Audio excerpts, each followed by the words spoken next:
and that one pushes you down to the 1-1. Welcome to the land of Dawn here. I just want to see whether Falcons actually has enough damage or not. Let's see. As the minions have already spawned and all the players are heading over to their lanes. The starting side, they're going to be starting on similar sides of the map. Purple start for Carl TZ on the opposite side, Boyette on his orange buff. The mid lane is where we're going to see a lot of these movements actually come from, right? Because I think that's the thing about Matilda. You're not there to be like, oh, I make the super gank happen, but I am there to pull you out of bad situations or save you from hostage scenarios. And the advantage of going the Obsidia over the Granger is also that extra bit of crowd control. And considering that Team Falcons are very ultimate reliant, I feel like they're gonna struggle as well, trying to keep like Oheb or Carl TZ in the fight, and instead of just getting in and out. So we'll see how they deal with that problem later on. Yeah, I don't mind being proven wrong, but I really just want to see it first. Now looking at the emblem setup here. Hold on, before that, looks like Gold might be in trouble. Just like that. He just walked up and took it. But he had flicker. Yeah. No. As a roamer, it's faster for you to come back into the game if you just die at that point. That's true. That's true. Anything below 90 seconds, it's not worth it to use your battle spell. Just die. If you're a mid, fine. But if you're a roamer, it's like, getting gold anyways. I only die for like, what, 2 seconds? It's not enough time for the roamer passive to take anyways. Also true. But even so, that first blood, huge for Sanji to kind of get himself ahead in terms of like item progression compared to Coffin. And I think that's going to be a really big deal if he gets that Lightning Truncheon first. Well, he might go for a Genius one. Who knows? A gank attempt here in the mid lane. Yeah, I want to try and get Sanji under control. TL Sanji. Because again, the Farsa can roam so efficiently.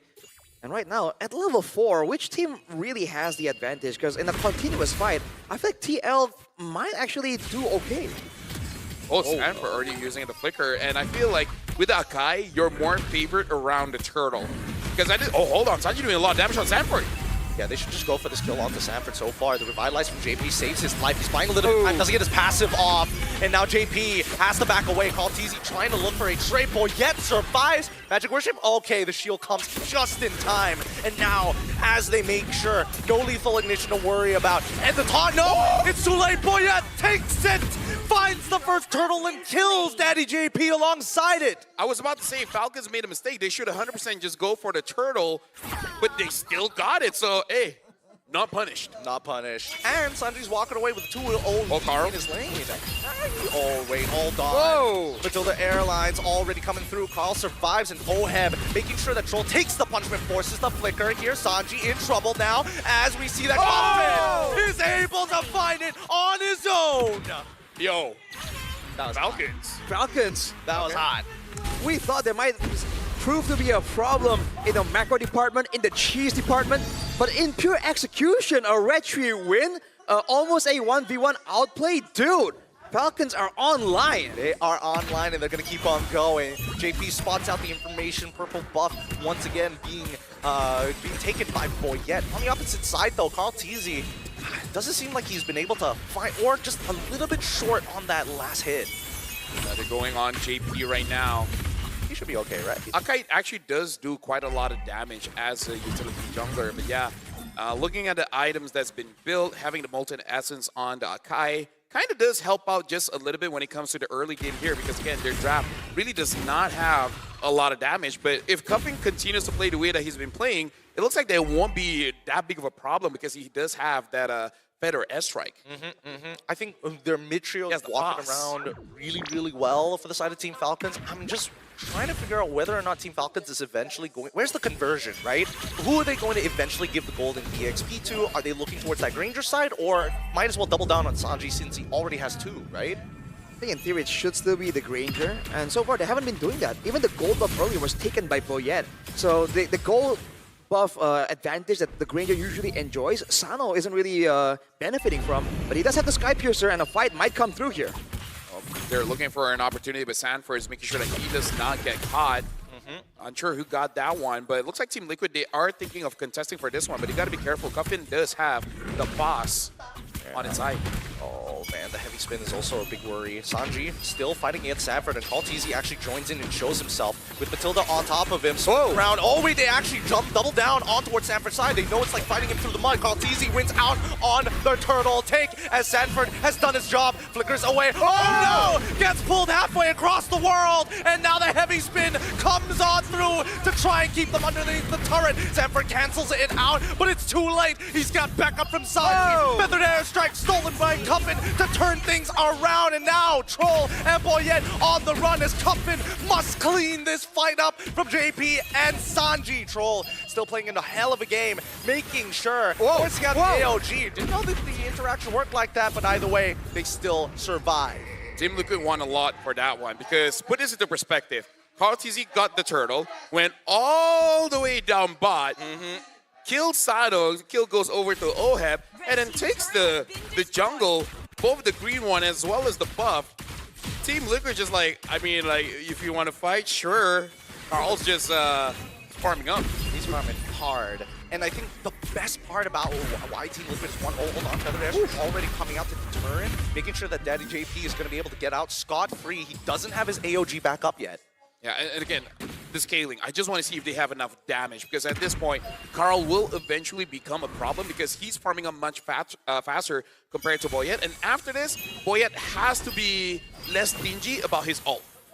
Oh wow, again, huge damage onto him, and Boyette able to take him out with the help of a couple of ticks of the heavy spin and Troll. He doesn't mind going down, but he's already got the Flask of Oasis. If he can survive, that'd be great, but Kaltizi puts the banhammer on him. Nothing gets past him.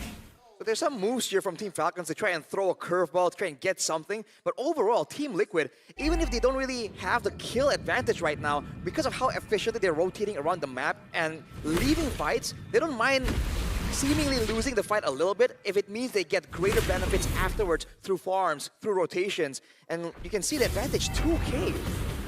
Yeah, right now for Team Falcons, they can do something here if they can get a cash. The question is who they're going to cash, because Troll so far has been very proactive, and Carl just keep taking all this farm. Team Liquid, they're pretty okay with the movements going up against Team Falcons here. Yep, I think they figured out that Team Liquid has figured out what Falcons, how they want to rotate, and they're doing it consistently, which is great, because now that Team Liquid has adjusted and Feather Airstrike already out to put Sano out of the fight, he's not going to be coming back in here. Troll loses 50% of his HP to the Flask of Oasis, does trigger, and now Sanford is holding on to 3 members as Oheb is blasted down Sano, and now wait, JP getting involved, heavy spin comes on through, doesn't get the cancel in time! Somebody needs to help him, but JP and Sanford hold strong. AOD comes through from Daddy JP, but it's not enough as even a fracture doesn't secure the kill. Big back and forth right there. TL with the overwhelming win, but JP, that was a very deep AOG after the fight. Oh, it's easy! Oh my god, what do you even do against that? And now Sanji in the Thunder form doesn't even get enough hits to actually get his ult off. Sanji walks away for free. Yeah, Sanji just played fair by staying inside of the terrain. And be like up over the terrain. Yeah, it's like can you hit a wall? No, you can't. Oh well, I'm good. Too bad. But yeah, I gotta say, I don't know how Sanford was able to actually get out of that one, because I saw the final moments. I don't know how he managed to get a mark on whoever was outside of the fight and able to get out of there. But that was very impressive. And then now Carl almost 2,000 ahead. And Akai usually doesn't care, but also just shows that Carl's just dominating at this. Whoa.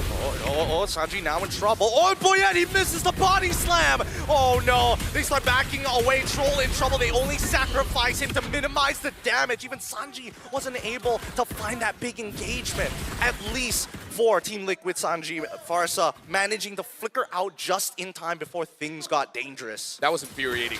You got the catch, and then Sanji just avoided it in a way that you did not expect, and then flies away. It's an ankle break, just plain and simple. They thought he was going to go a different way, and he just, in the split second, decides, you know what? They wouldn't see this one coming, and gets out of the way. Now with the Blood Wings, it's going to be a lot more difficult for Team Falcons to catch him as well. And look at the structural advantage, man. TL have so many ways to rotate. Oh, AOG finally coming in between the mid 2 and 3. They go even further as Troll's trying to sustain, making sure that Boyette lives. Unfortunately, with Sano in the back, he is just cutting the front line forward and forward and forward as JP walks back in with the help of Stanford, and they manage to take out Matilda. Oheb comes through with a blazing duet too, and that's just going to be enough to set them back to square one. Again, where's the damage? That's all I'm asking. If they do not have the damage profile to deal with Sanford. The only time Sanford dies is when he's 1v5. Well, they've been trying to skirt around that by jumping on Sanji, jumping on Oheb, and making sure that they have all the time in the world to deal with Sanford. But the thing is, now Sanji is just surviving again and again. Team Falcons has shown their hands so early on. The Matilda-Akai combo, the TL is seeing it coming from a mile away, but look at this! Oh my god, they found another one, a heavy spin right on top of Oheb. He is just taking it all, the blazing duet through it all! Let's the Filipino sniper live through death itself! Unstoppable as an engagement comes in from Sanji's side. He's looking to alter things in the present. Double kill coming in from Sano. Hopefully he doesn't get reset here. They need to find another time to fight. I'm sorry for kicking a dead horse, but that's all the proof I need that they do not have enough damage. You caught the Claude. He just ults and literally stands there doing nothing. He healed up! Yeah, that's how strong the revamped fighter emblem is. Instead of giving spell them, it gives the hybrid lifesteal, and Claude just loves that. He loves the buff towards Demon Hunter Sword as well. A lot of heal. Way too much healing. So ridiculous. It's so ridiculous. And now they're going for even more. Oheb is playing on a tightrope. Same goes for Carl Teasy. Both of them.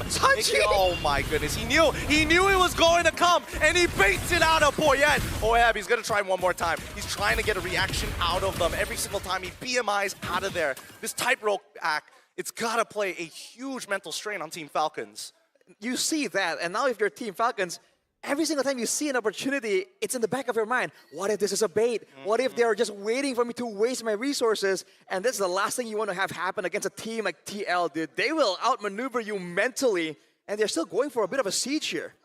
Yeah, right now, Team Liquid, they're going to hold on. They're jumping on Sano. And they try, but Sano manages to flicker out and cut enough distance. Boyette is looking at that mid-tier 1, and Sanford, he's finally down. Team Liquid took a risk, and it did not work out in their favor. Team Falcons bought themselves an extra 4 minutes. The way that Sanford is playing is basically like, I know I'm not going to get MVP, so I'm just going to buy time and you guys get something. I wonder if that was intentional, because he drew everyone. They saw the AOG along with the with Sanford walking into the base, and on the bottom side, that's just Carl Teasy getting that far side base tower for free. That could have been intentional. It's a micro adjustment from Boyette specifically, right? Because if Boyette joined that top side, they would have lost their mid inhibitor almost straight away. So again, it's all about that push and pull, and I think that Liquid is just more aware. But Team Falcons, they're slowly getting it. They're like, okay, these are the signals that they're looking for as well. Yeah, Sanji knows Boyette is there. Yep, there you go. There you go. At this point, it's not even surprising. It's not. It's telegraphed not. So hard. At this point, Sanji is emailing into them. Man, dude. They even like force the flicker from Team Falcons themselves. Look at Cartesi positioned to go for an assassination. Can they actually make it work? I mean, Sanford start baiting, and now the AOG into the back. They catch Sano initially. Cartesi's at least able to find one, but Sanji on the opposite end, outmaneuvered by Cartesi. Oheb now just slowly gunning away at Boyette. He can go forward and blazing duet as well. Flickers forward, locks himself in the corner, gets back out because Sano didn't react in time. Even if it did not enough damage. I really did not like this Granger against this kind of lineup coming in from Team Liquid. Now 10k ahead, and Sanji's just showing Cuffin. You know, like, oh, you curled me, that was cute, now I'm gonna do it to you. Stolen. Once again, Stolen Feather Airstrike, just buying them some time. Precious seconds as another wave is about to crash. They want to deal with the top side, and they don't mind the wave pushing in from bottom. Well, right now, the Feather Airstrike trying to zone them away. Carl's gonna be careful.